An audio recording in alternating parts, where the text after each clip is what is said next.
Hello, welcome.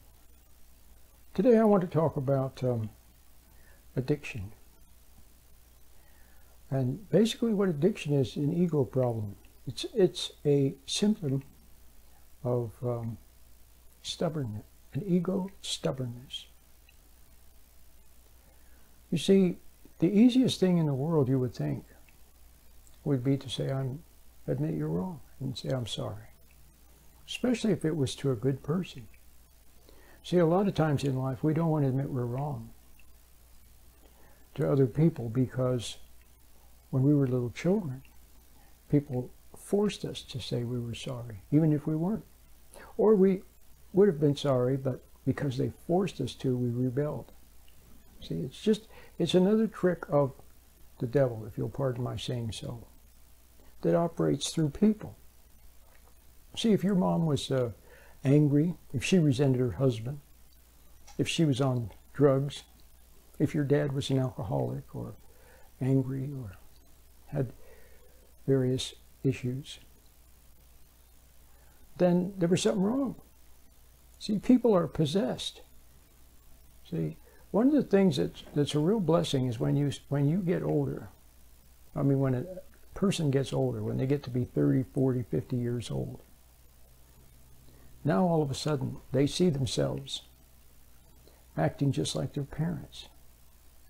And then they realize that their parents weren't doing it on purpose. See, when you were a little child, see, even as little children, although little children are close to God, children are close to God, what they need from the parent is someone to validate on the outside what they know on the inside. What they know in their heart is right. Little children, they know a lot. Okay? But they can't always verbalize it because they're just little children. They need someone on the outside, like Father, to validate what they know in their heart. But when Father's not there, or when he's absent, see,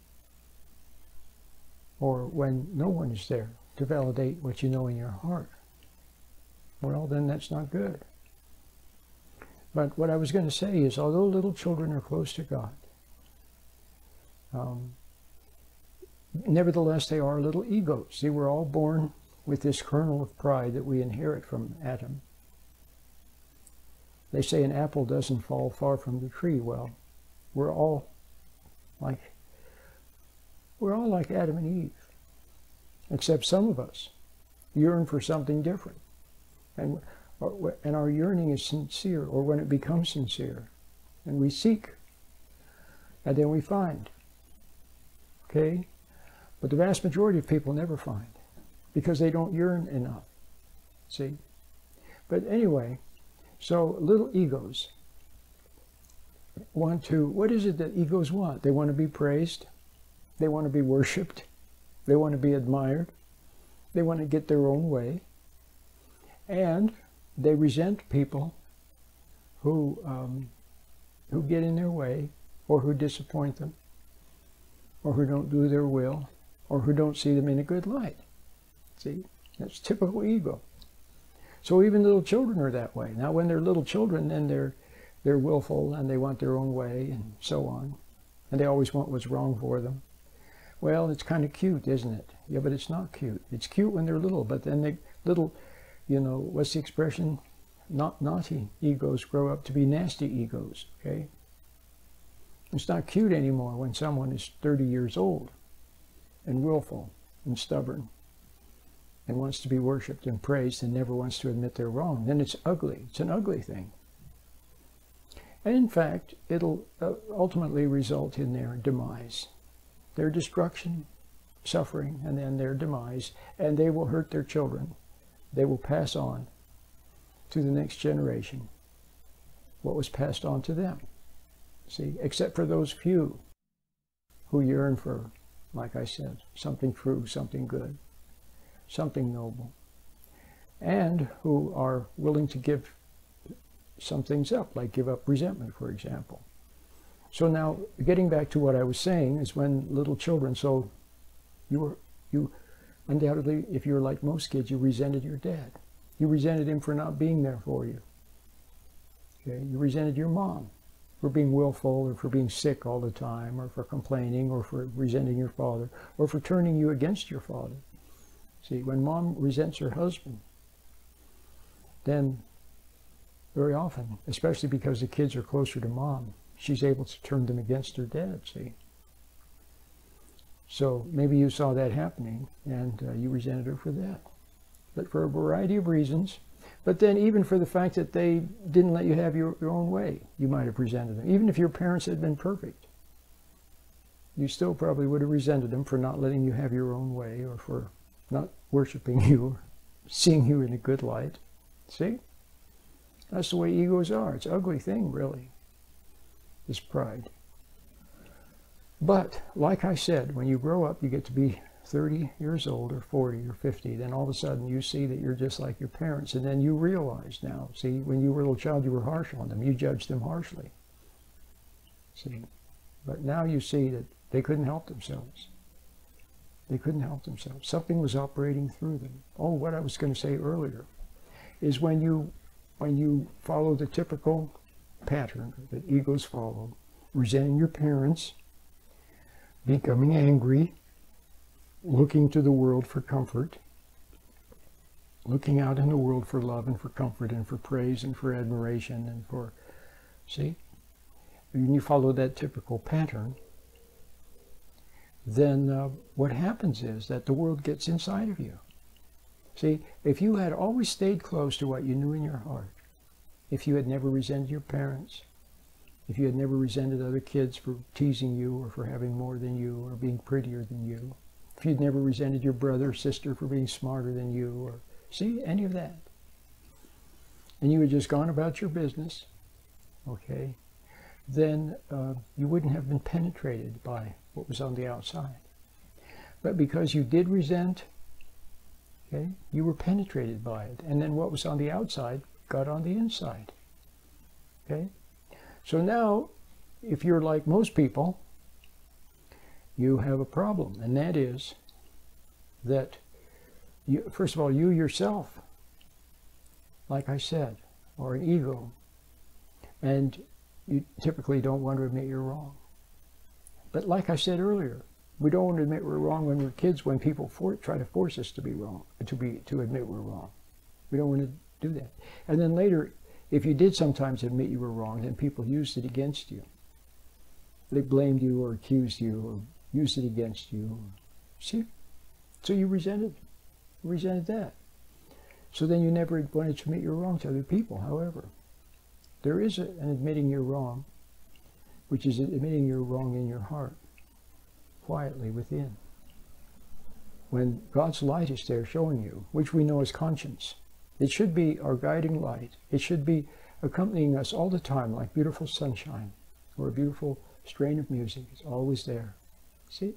People like Enoch, Elijah, Noah, Christ, Paul, Mary, Ruth.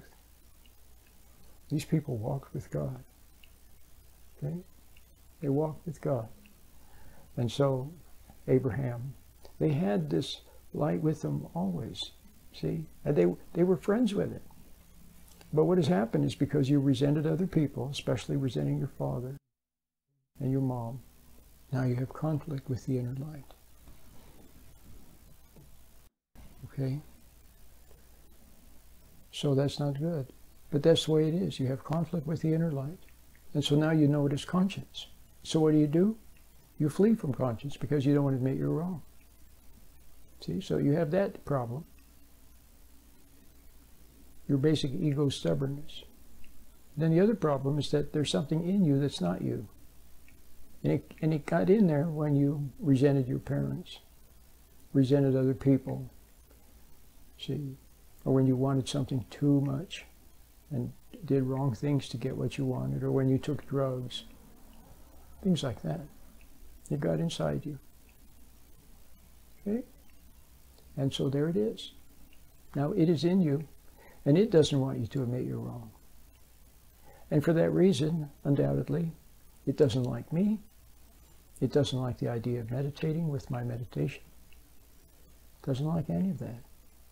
Because if you were to begin to meditate properly and come up to the light. Then eventually you would see that part of you that's not really you, but that has been controlling you your whole life. And like I said, it gets in mostly when we resent other people. Because you see, drug taking comes from resenting other people. See, if you never resented anyone, you wouldn't have any conflict with conscience. If you didn't have any internal conflict, see, then why would you need to take drugs? What would you need to escape from? See, you wouldn't. And reality would, remember I talked about Noah and Enoch, Elijah, Christ, they walk with God. See, for the person who walks with God, the present moment is filled with wonderful things to discover. Every moment is it's like an event. Life is like an adventure, a journey of discovery, and it's never boring, never boring. So you would never want to take a drug, see, or even smoke a cigarette, or anything, or take a pill, or smoke a marijuana, and any of that would interfere with being in the moment, in the present, in God's presence, in the present. Okay. So if you find yourself smoking or taking drugs or anything like that, it means that, number one, there's still something about yourself you don't want to admit. And secondly, there's part of you. See, part of you wants that, likes that. It likes taking drugs and resenting other people and escaping. See, floating away on daydreams and visualizations, pills and marijuana. It likes that, is to escape from reality into unreality, because that's how it controls you and that's how it lives through you. That's how it saps your life.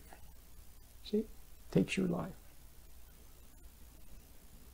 So, so now you see what the problem is. So the main thing you should do is begin to meditate so that you can separate from it. See, it talks to you through your thoughts, and you think it's you. You think it's your own thoughts. Okay? And it eggs you on to do the forbidden. And it shies away from truth and from honest people, from scrutiny. And it shies away from coming to the light. See, it's opposed to that. See, a part of you has become worldly. That's why you can't speak up to people. If you have a problem speaking up to people, which a lot of us do, a lot of people do, you have a problem speaking up to people. Part of it is conditioning, of course, but it goes deeper than that. It's because see, when you resent other people, for example, like say you resent your mom, okay? Then what is in her gets in you. And then it in you then, see, it does two things. It looks to people like her that have her manner, her willfulness, her cleverness, her seduction, her whatever it was. See, they look to that as a model for growth. It looks to them for a model for growth. But it also resents them and wants you to resent them, okay? But it also, it doesn't want you to speak up to them. See, to draw the line and separate from them. Because it is the same, it is them in you. It's her in you. And her in you, see, shakes in its boots before it's God, which it wants to become, which is her. See?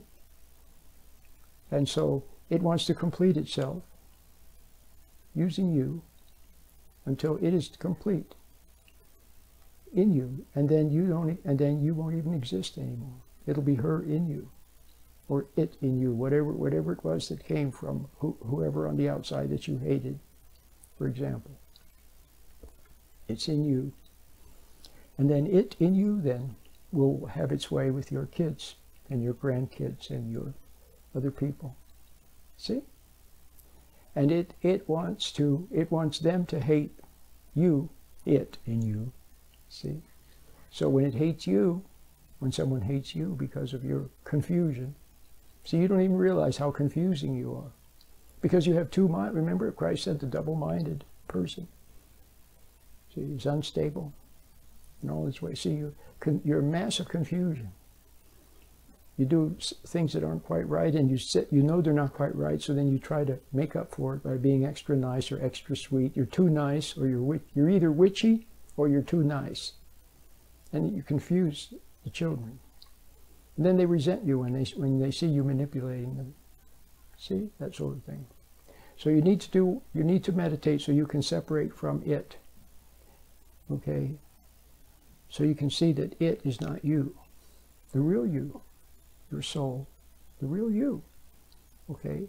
Maybe the real you wants to come to the light. You want to come clean. You want to be sorry. See? You're yearning for innocence again, sweetness again, and what is good. You don't want to hate people anymore. See? Maybe you don't.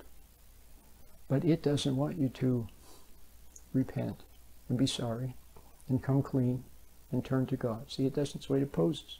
So it has no power. Here's what you need to know. It has no power over you. Okay? It has no power over you.